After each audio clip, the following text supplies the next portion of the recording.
Hi மக்களே, இன்னைக்கு டின்னருக்கு சப்பாத்தி அண்ட் எக் ஆலு கறி தான் பண்ண போறேன். எக் ஆலு கறி பண்ணி ரொம்ப நாள் ஆச்சு. ஸோ இன்னைக்கு அகைன் ட்ரை பண்ணலான்னு இருக்கேன். என் தங்கச்சிக்கு மோஸ்ட் ஃபேவரட் டிஷ் இது. அவள் இன்னைக்கு டின்னருக்கு வரா, அதனால இந்த ஸ்பெஷல் டிஷ் எப்படி பண்றது பார்க்கலாமா?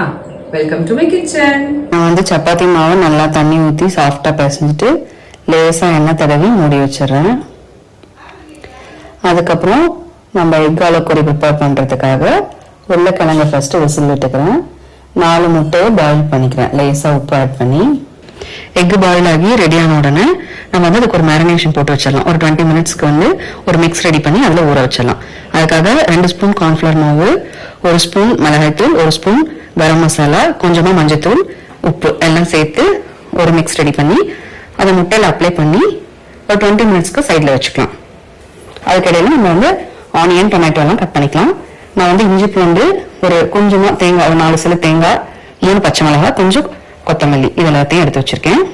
உருளைக்கிழங்கு தோல் உரிச்சு கட் பண்ண உடனே 2 ஸ்பூன் எண்ணெய் விட்டு உருளைக்கிழங்கு கொஞ்சமாக உப்பும் காரமும் போட்டு லேசாக ஃப்ரை பண்ணி எடுத்து வச்சுக்கலாம்.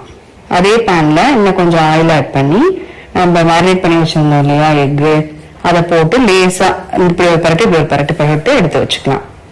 அதுக்கப்புறம் திரும்பவும் ஆயில் ஊற்றி ஒரு கடாயில் கொஞ்சமாக இந்த மசாலா ஐட்டம்ஸு, கரம் மசாலா ஐட்டம்ஸ், ஒரு பட்டை, 2 கிராம்பு அதெல்லாம் போட்டு தாளிச்சிட்டு வெங்காயம், தக்காளி, நம்ம எடுத்து வச்சிருந்தோம் இல்லையா பச்சை மிளகாய், இஞ்சி பூண்டு, தேங்காய், கொத்தமல்லி தழை எல்லாத்தையும் நல்லா வணக்கி அதை அரைச்சி எடுத்து வச்சுக்கலாம்.